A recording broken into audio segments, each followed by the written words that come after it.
Kiddy Time. Ketemu lagi bareng kami, bareng Cleo.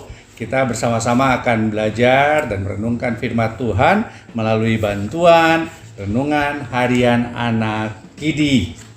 Nah, sebelum kita bersama-sama merenungkan firman Tuhan, Mama Rita akan memimpin doa.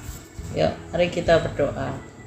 Tuhan Yesus, hari ini kami mau merenungkan firman-Mu lagi melalui renungan harian anak Kiddy. Kami mau membaca dan merenungkannya dan juga membaca firman Tuhan. Berkati kami Tuhan supaya kami boleh mendapatkan renungan ini dan kami boleh melakukannya seturut dengan kehendak-Mu. Dalam nama-Mu kami sudah berdoa dan mengucap syukur. Amin. Amin. Renungan hari ini judulnya apa, Cleo? Rendah hati. Rendah hati. Teman-teman dengar ya, Cleo akan membacakan renungan untuk kita semua. Pokoknya kita mengerjakannya sesuai caraku. Kalau tidak, silakan pilih ketua kelompok yang baru. Teriakan Karel menggema di kelas yang tengah sibuk melakukan diskusi kelompok. Johan, salah satu anggota kelompok Karel, pun berkata, "Ya sudah, kalau begitu biar Herman saja yang menjadi ketua kelompok." Herman mau mendengarkan masukan kami. Hal itu terjadi sebelum pandemi COVID-19. Teman-teman, ketika Belsasar, anak Raja Nebukadnezar, menjadi raja, dia sangat sombong. Ia memakai semua perkakas dari emas dan perak yang diambil dari dalam bait suci di Yerusalem untuk berfoya-foya. Apa yang terjadi kemudian? Mari kita dengar kisahnya dalam Daniel 5 ayat 17 sampai 23. Yuk kita dengar Daniel 5 ayat 17 sampai 23. Kemudian Daniel menjawab raja, "Tahanlah hadiah tuanku, berikanlah pemberian tuanku kepada orang lain. Namun demikian, aku akan membaca tulisan itu bagi raja dan memberitahukan maknanya kepada tuanku. Ya tuanku raja, Allah yang maha tinggi telah memberikan kekuasaan sebagai raja, kebesaran, kemuliaan, dan keluhuran kepada Nebukadnezar ayah tuanku. Dan oleh karena kebesaran yang telah diberikannya kepadanya itu, maka takut dan gentarlah terhadap dia orang-orang dari segala bangsa, suku bangsa, dan bahasa. Dibunuhnya siapa yang dikehendakinya, dan dibiarkannya hidup siapa yang dikehendakinya. Ditinggikannya siapa yang dikehendakinya, dan direndahkannya siapa yang dikehendakinya. Tetapi ketika ia menjadi tinggi hati dan keras kepala, sehingga berlaku terlalu angkuh, maka ia dijatuhkan dari tahta kerajaannya dan kemuliaannya diambil daripadanya.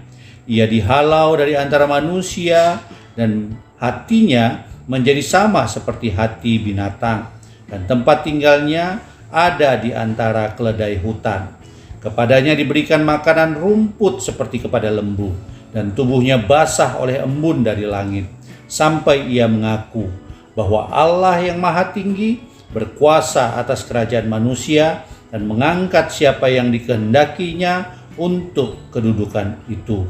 Tetapi tuanku Belsasar anaknya tidak merendahkan diri, walaupun tuanku mengetahui semuanya ini. Tuanku meninggikan diri terhadap yang berkuasa di sorga. Perkakas dari baitnya dibawa orang kepada tuanku, lalu tuanku serta para pembesar tuanku, para istri dan para gundik tuanku telah minum anggur dari perkakas itu.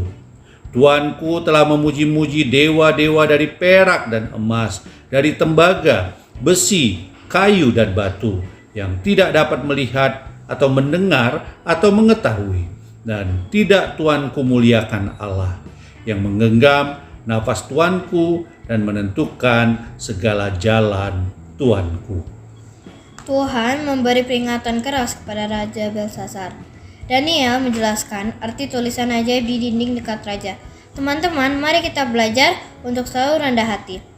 Meskipun kita pintar, kaya menjadi pemimpin, tetaplah rendah hati. Seperti Daniel, meskipun terkenal sebagai penasihat raja, ia tetap rendah hati dan berserah kepada Tuhan.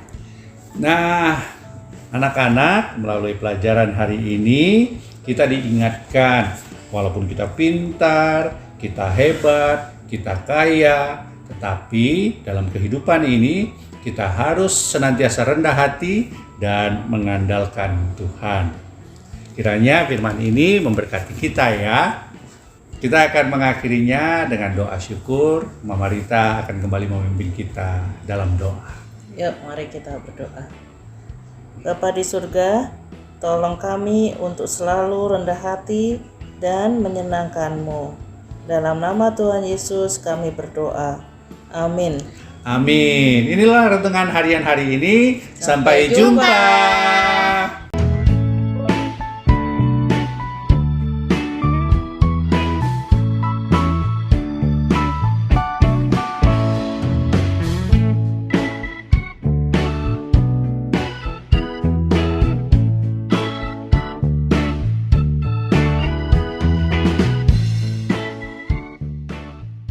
Sahabat, mari dukung pelayanan dan pekabaran Injil melalui YKB dengan membagikan link acara ini kepada sebanyak mungkin orang.